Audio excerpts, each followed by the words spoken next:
ఏళ్లుగా ఎదురు చూస్తున్న నిరీక్షణకు నేటితో తెరపడనుంది. ఉమ్మడి నిజామాబాద్, ఆదిలాబాద్, కరీంనగర్ జిల్లాల పసుపు రైతుల ఏళ్ల నాటికలా ఫలించనుంది. నిజామాబాద్ జిల్లా కేంద్రంలో జాతీయ పసుపు బోర్డు కార్యాలయాన్ని నేడు కేంద్ర హోంశాఖ మంత్రి అమిత్ షా ప్రారంభించనున్నారు. అనంతరం స్థానిక ప్రభుత్వ పాలిటెక్నిక్ కళాశాలలో జరిగే రైతు సభలో పాల్గొని ప్రసంగిస్తారు. కంటేశ్వర్ కూడలిలో మాజీ మంత్రి డి శ్రీనివాస్ విగ్రహావిష్కరణ కార్యక్రమంలోనూ ఆయన పాల్గొంటారు.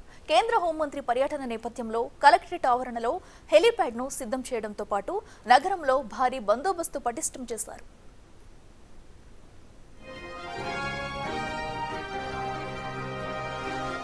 పసుపు మద్దతు ధర 15,000 చెల్లించాలని జాతీయ బోర్డు ఏర్పాటు చేయాలని ఉమ్మడి నిజామాబాద్ జిల్లా రైతులు ఎన్నో పోరాటాలు సాగించారు. 2019 పార్లమెంట్ ఎన్నికల్లో 176 మంది రైతులు ఎంపీ అభ్యర్థిగా ఎన్నికల నామినేషన్ దాఖలు చేసి దేశవ్యాప్తంగా చర్చనీయాంశమయ్యారు. ఆ సమయంలో పసుపు బోర్డు ఏర్పాటుకు హామీ ఇచ్చిన కేంద్ర హామీ ఇచ్చింది. అయితే దీంతో చెప్పినట్లుగా నేడు ప్రారంభోత్సవానికి కేంద్ర మంత్రి అమిత్ షా రానున్నారు.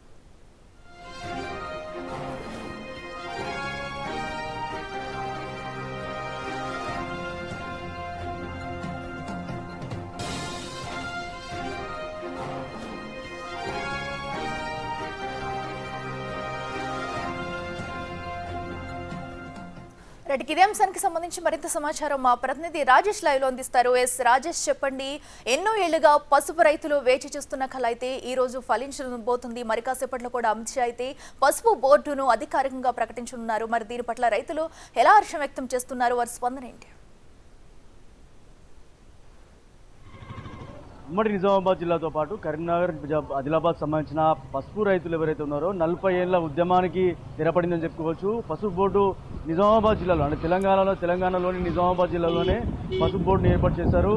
ఎంపీ అరవింద్ పసుపు బోర్డుని ఏర్పాటు చేస్తానంటూ గతంలో రాసిన బాండ్ పేపర్ ఏదైతే ఉందో అది బాండ్ పేపర్ అప్పట్లో చాలా ఉద్యమానికి తెరతీసిందని చెప్పుకోవచ్చు, చర్చకి దారితీసింది. ఈ నేపథ్యంలో పసుపు బోర్డు ఏర్పాటు చేస్తానన్న హామీ మాత్రం నెరవేరిందని చెప్పుకోవచ్చు. ఈరోజు నిజామాబాద్ జిల్లాలో అమిత్ షా పర్యటించినారు. ప్రస్తుతం ఇదే పసుపు బోర్డుకు సంబంధించిన నిజామాబాద్ జిల్లా కేంద్రంలో కంటేశ్వర్ ఏదైతే వినాయనగర్ ప్రాంతంలో ఈ పసుపు బోర్డుని ఏర్పాటు చేస్తున్నారు.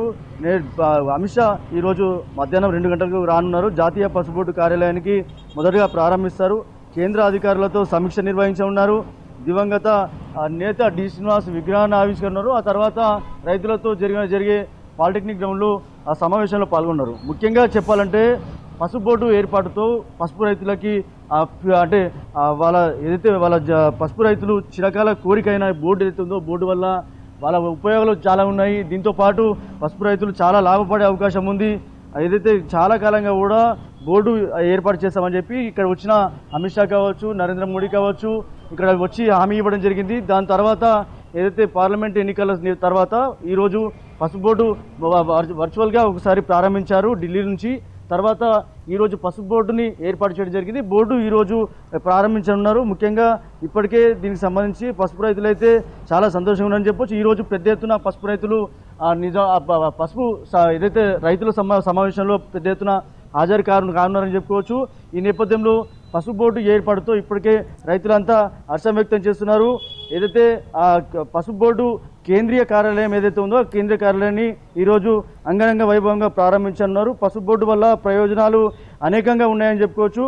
పండించిన ప్రతి పసుపు కొమ్ము విత్తనాలు ఏవైతే ఉన్నాయో అవి సమయానికి రైతు అమ్ముకోవడానికి ఎవరికి అమ్ముతున్నారు, అమ్ముకోవడానికి ఎట్లా లాభపడతారు, దానివల్ల దేశవ్యాప్తంగా కూడా పండిస్తున్న పసుపుకి మద్దతు ధర వస్తుందని చెప్పి కూడా ఈ పసుపు బోర్డు ముఖ్యాంశం. ముఖ్యంగా నిజామాబాద్ జిల్లాలోనే పసుపు బోర్డు ఏర్పాటు చేస్తానని హామీ ఇవ్వడం జరిగింది. అన్నట్లుగానే నిజామాబాద్ జిల్లా కేంద్రంలోనే పసుపు బోర్డుని ఏర్పాటు చేశారని చెప్పుకోవచ్చు. ఏదైతే ముఖ్యంగా కోతలు కాగానే వాల్యుయేషన్తో పాటు అలాగే ప్రాసెసింగ్ యూనిట్, ప్యాకేజింగ్ యూనిట్లు ఏవైతే ఉన్నాయో స్టోరేజ్ ఫెసిలిటీ కూడా పెంచుకోవడానికి ఆస్కారం ఉంటుందని చెప్పుకోవచ్చు. పసుపు బోర్డు వల్ల ఇలా చాలా లాభాలే ఉన్నాయని చెప్పుకోవచ్చు. దీనివల్ల నిజామాబాద్ జిల్లా కేంద్రంలోనే పసుపు బోర్డు ఏర్పాటు చేయడంతో చాలా లాభాలు ఉన్నాయని చెప్పుకోవచ్చు. ముఖ్యంగా చూడొచ్చు, ఇక్కడ ఏదైతే పసుపు బోర్డు ఏదైతే ఇనాగ్రేషన్ చేస్తారో ఇనాగ్రేషన్లో పసుపు ఇక్కడికే అమిత్ షా వస్తున్నారు. దీనికి సంబంధించిన పసుపు కొమ్ములు మనం విజువల్స్లో చూడవచ్చు. వివిధ రకాలకు సంబంధించిన పసుపు ఎలా ఉంటుంది, ఒకవేళ పండించినాక పసుపు తీసినాక వాళ్ళ కొమ్ములు ఎట్లా ఉంటాయి, దానికి సంబంధించిన పచ్చి పసుపు అలాగే ఎండిన పసుపు ఎట్లా ఉంటుంది, దానివల్ల ఎలా లాభం ఉంటుందని చెప్పి తెలుసుకోవచ్చు. ఈ నేపథ్యంలోనే పసుపు రైతులకు సంబంధించి పెద్ద ఎత్తున ఇక్కడ లాభాలు ఉండే అవకాశం ఉంది. దేశవ్యాప్తంగా కూడా పసుపు పండించే విషయంలో రైతులు లాభపడతారు. ముఖ్యంగా నిజామాబాద్ జిల్లాలోనే పసుపు ఆఫీసు ఓపెనింగ్ ఏదైతే ఉందో అమిత్ షా రానున్నారు. మరికొద్ది సేపట్లోనే అమిత్ షా వచ్చి ఇక్కడ ఓపెనింగ్ చేస్తారు. తదనంతరం ఇక్కడ నుంచి ఒక సమావేశం ఉంది అధికారుల సమావేశం తర్వాత డి శ్రీనివాస్ మాజీ పిసిసి అధ్యక్షులు దివంగత నేత ధర్మపురి శ్రీనివాస్ విగ్రహావిష్కరణ, తదనంతరం రైతులతో సమావేశం ఉంది పాలిటెక్నిక్లో. Right Rajesh, thank you.